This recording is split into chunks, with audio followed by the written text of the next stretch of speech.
একজন ওহাবি আর একজন সুন্নি তথা মাজার পূজারী, যাদেরকে বলা হয় ওহাবি এবং সুন্নির তুমুল ঝগড়া, শেষ পর্যন্ত সত্যেরই জয় হলো। তো সম্মানিত বিয়াস, কিভাবে সত্যের জয় হলো, আসলে সত্যটা কি তা যদি জানতে ইচ্ছে হয় তাহলে সম্পূর্ণ ভিডিওটা আগে দেখুন, তারপরে খুব ভালোভাবে চিন্তা ভাবনা করে আপনার সঠিক মতামত কমেন্টে জানান।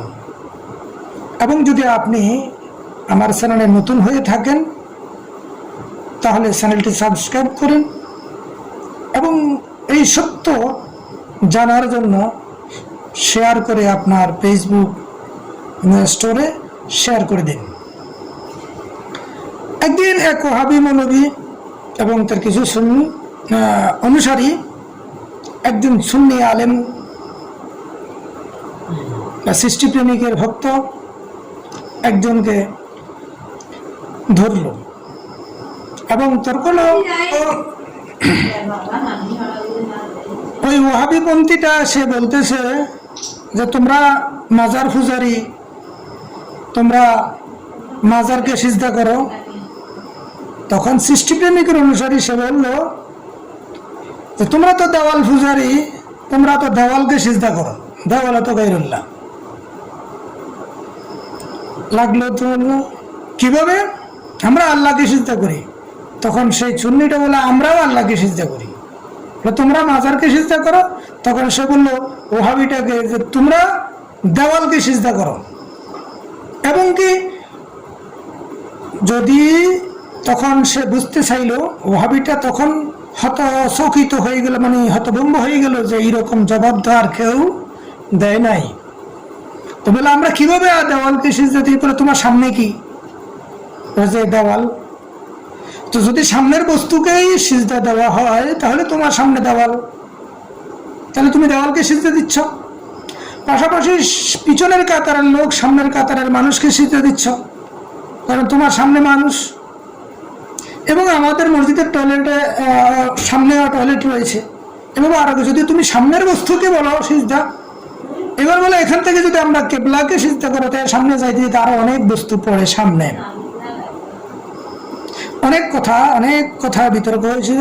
শুধু আমি মূল কথাটা, খুব সংক্ষিপ্ত কথাটা শর্টকাট বলে দিচ্ছি। তোমরা যখন মাজারকে সুন্নিরা সামনে রেখে সিজদা দিলে, তুমি সামনের বস্তুকে সিজদা যদি হয় তাহলে তোমার সামনে দেওয়াল, তোমার সামনে মানুষ। বলো তুমি কাকে সিজদা দিচ্ছ? তো বলো আমরা তো আল্লাহকে নিয়ত করে সিজদা দিই। প্রথম আল্লাহ কি ডাইনে বামে নাই? আছে। সামনে পিছনে উপরে নিচে সর্বত্রই আছে, তাহলে ওদিকে ফিরে কেন? তো বলল আমরা কিবলাকে সামনে রেখে আল্লাহকে সিজদা দিই। আল্লাহ সর্বত্র রয়েছেন, কিন্তু কিবলাকে মাধ্যম বানাইয়া আমরা আল্লাহকে সিজদা দিচ্ছি। তখন ওই সুন্নি বলল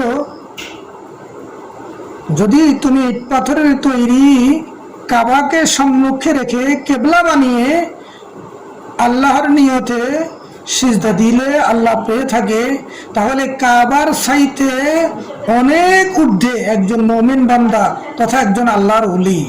তো যদি আমরা আল্লাহর ওলিকে কেবলা বানাইয়া আল্লাহকে সিজদা দেই তাহলে সেটাকে আল্লাহ পাবে না? তখন ওহাবিটা একটু চুপ হয়ে গেল, কথা লাগাতে পারে নাই। যে হ্যাঁ, তাহলে যেখান দিকে যেদিকে ফেরাও সেদিকেই আল্লাহ। তো তুমি যেমন ইট পাথরের কাবাকে কেবলা বানাইয়া নিয়ত করছো, আল্লাহকে সিজদা দিয়েছো, তাহলে সেটা যদি আল্লাহ পেয়ে থাকে, ইট পাথরের কাবার চাইতে বড় কাবা হইল আল্লাহর ওলিগণ। তাহলে আল্লাহর ওলিকে কেবলা বানাইয়া যদি আমি আল্লাহর নিয়তে সিজদা দেই তাহলে সেটা কেন আল্লাহ পাবে না? তখন ওই ওহাবিটা চুপ হয়ে গেল, সত্যকে মেনে হ্যাঁ, ইট পাথরের কাবার চাইতে বড় কাবা হবে, উঠে গুণ উঠতে একজন আল্লাহর ওলির মূল্য। এ বিষয়ে অনেক দলিল রয়েছে, সেদিকে আর যাচ্ছি না।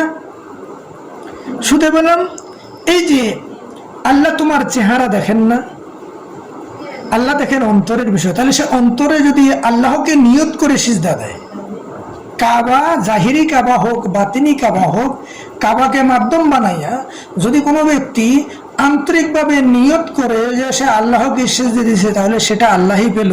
এটা মাজার পায়নি, এটা মাজারকে সিজদা দেওয়া হয়নি, এটা মানুষকে সিজদা দেওয়া হয়নি। কারণ তার নিয়ত ছিল যিনি মুমিন ওলি আল্লাহ মাজার, সেটা ছিল কিবলা। তার সেই নিয়ত যদি সিজদা থাকে আল্লাহর উদ্দেশ্যে, তাহলে সিজদা আল্লাহই পাবেন। আর যদি তুমি সামনের বস্তুকে নিয়ত করো, তাহলে তোমার সামনে দেওয়াল, তোমার সামনে ইট পাথর, ওটাও গায়রুল্লাহ। আল্লাহ ব্যতীত গায়রুল্লাহকে সিজদা দেওয়া যাবে না, আল্লাহ ব্যতীত গায়রুল্লাহকে সিজদা দেওয়া হারাম।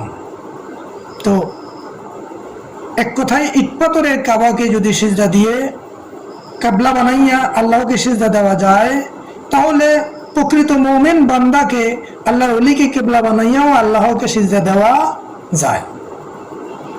শেষ পর্যন্ত সত্যের জয় হলো।